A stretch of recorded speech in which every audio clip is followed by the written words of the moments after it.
Bonjour à tous et bienvenue sur Bumpy Bricks. Aujourd'hui, à la recherche du marteau de Thor. Set numéro 76102 de la gamme Marvel Super Hero, qui est sorti à l'occasion du film Infinity War. Il est recommandé pour les âges de 6 à 12 ans, il est sorti en mars 2018 au prix de 25€ et il contient 223 pièces. Vous avez sous les yeux Thor à votre gauche et Rocket à votre droite. On peut voir que Thor a un costume très très simple, hein.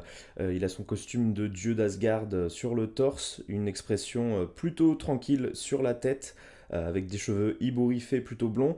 Comme accessoire, par contre, là, ça devient intéressant car il a des sortes de blasters, des sortes de rayons cosmiques qui, je pense, servent pour représenter la foudre ici. Quant à Rocket, lui, il a une tête très spéciale car c'est une pièce spécialisée pour Rocket, pour le personnage exclusivement. Il a un torse très très détaillé avec des fermetures éclairs un peu partout pour qu'il puisse ranger toutes les choses qu'il pique.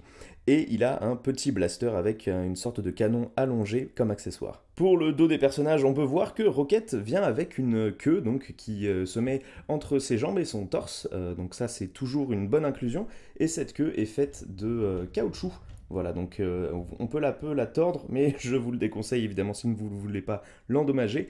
Quant à Thor, il a aussi un imprimé sur son dos, mais le truc le plus intéressant avec Thor, ça reste sa deuxième tête à l'arrière, car il a une tête cette fois-ci avec des yeux scintillants, avec de la foudre qui sort. Pour la dernière minifigure du set, mesdames et messieurs, nous avons Groot, peut-être la figurine la plus intéressante, car comme vous pouvez le voir, sa tête est en fait composée d'une seule pièce spéciale, faite exprès pour Groot, donc où ils ont imprimé un petit visage dessus, mais sinon c'est vraiment comme le tronc d'un arbre. J'aime beaucoup cette pièce, je dois dire.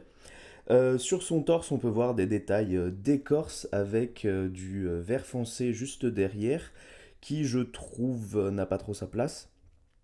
Car Groot est censé être fait d'arbres et non de feuillage, et il a comme accessoire une branche. On peut voir que sur son dos, les écorces continuent. Pour la construction, nous avons donc la forge et le vaisseau spatial. On va commencer par la forge. Pour la forge, vous avez comme principale couleur le noir. On a toutefois quelques détails, une sorte de détails de foudre, des sortes de rayons, voilà, qui sortent. Là, on a une sorte d'explosion à l'intérieur. Derrière, nous avons une pierre de l'infini. Elle est violette car c'est la pierre de pouvoir. Et vous pouvez voir une petite pièce technique ici que l'on peut tourner.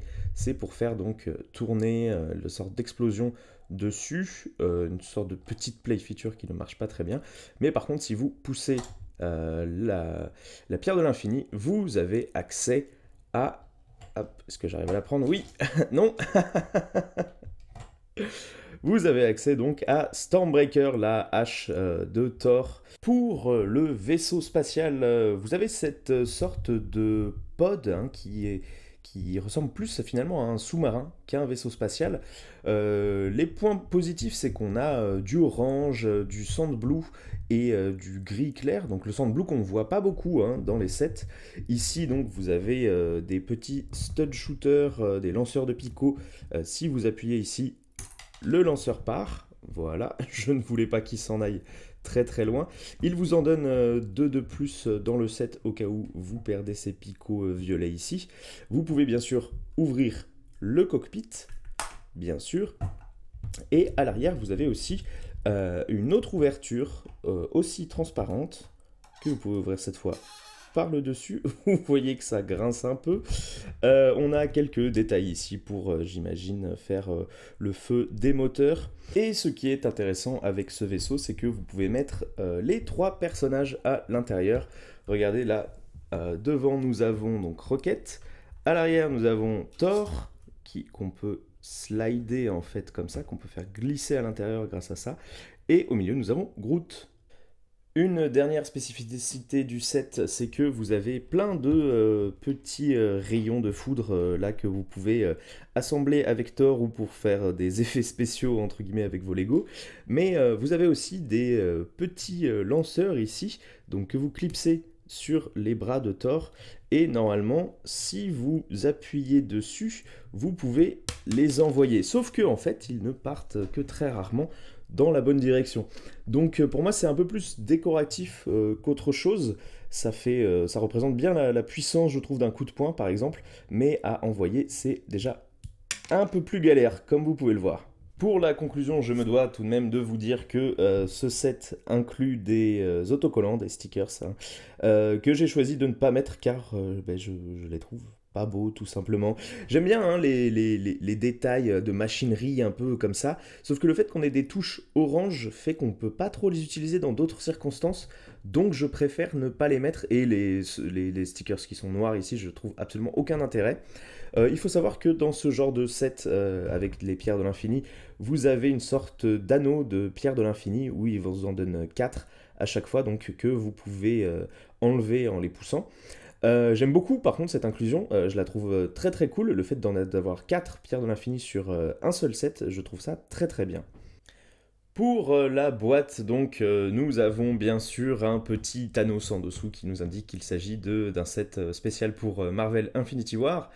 Mais sinon, bon, les artworks font le taf, hein, le background marche plutôt bien, on voit qu'on est dans l'espace, etc. On arrive à se situer, c'est pas mal. Est-ce que c'est super cool? Je ne pense pas, mais en tout cas, ça fait le travail. Ici, donc, vous avez l'échelle du personnage avec un petit Groot. Et derrière, donc, ils vous disent que vous avez quand même une pierre de l'infini, que vous pouvez envoyer des petits picots ici, que vous pouvez avoir Stormbreaker si vous slidez, si vous faites glisser ça, et si vous faites tourner ça, voilà. Rien de spécial pour cette boîte. Pour les instructions, rien de particulier non plus, ça vous prend 2 sachets de pièces pour faire le set entièrement. À la fin, vous avez quelques petites publicités pour les autres sets de Infinity War, et je crois que c'est ce vaisseau que vous pouvez attracher le pod qui va avec. Il me semble que c'est lui, hein. Juste là, à la dernière page, ils vous disent que vous pouvez enlever le toit du vaisseau. Faut savoir que moi, je n'y arrive pas trop sur le mien. C'est pour ça que je ne voulais pas montrer.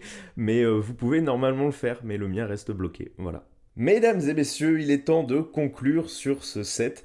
Et alors, c'est assez amusant parce que pour une fois, je ne sais pas trop quoi vous dire. Je trouve que ce n'est pas un mauvais set, je trouve que ce n'est pas un bon set non plus. Comment ça se fait? Ben en fait, on a de belles figurines, hein, Rocket qui est bien fait, mais moi je l'aime pas trop personnellement cette figurine parce que je le trouve que ça fait pas assez Lego. On a Groot qui reprend un peu donc les éléments Lego parce que c'est juste une tête spécialisée, donc j'aime beaucoup Groot, mais on n'a pas d'imprimé sur les bras ni sur les jambes, ça manque un peu. Pareil pour Thor, sa tête alternative j'aime beaucoup, mais sinon le reste n'est pas vraiment très très probant. Pour les place features, vous avez donc juste celle-ci qui révèle Stormbreaker, plus le petit truc à tourner ici, que je trouve qu'une fois qu'on l'a fait une fois, bah, voilà, on en a fait le tour quoi. Cependant, pour le vaisseau, j'aime beaucoup les couleurs qu'ils ont utilisées, même si ce n'est pas des couleurs flashy qu'on a l'habitude de voir dans les sets de super-héros. Et je dois vous dire aussi que ces petits picots techniques là servent à le rallier à un plus gros vaisseau. Que je n'ai pas malheureusement, donc je ne sais pas si ça rend bien avec. Peut-être que ce set prendrait une autre tournure, hein, si j'avais le gros vaisseau des Gardiens de la Galaxie qui allait avec. Peut-être que j'adorerais ce set, mais ce n'est pas le cas, donc je ne sais pas trop quoi vous dire. En tout cas, si vous voulez vous le prendre pour vous, vous pouvez le trouver en ce moment entre 22 et 50 euros à peu près. Et puis bah écoutez, si cette vidéo vous a plu, laissez votre meilleur pouce bleu, et puis si vous voulez continuer à me suivre, n'hésitez pas à vous abonner, mais en attendant, mesdames et messieurs, continuez à construire.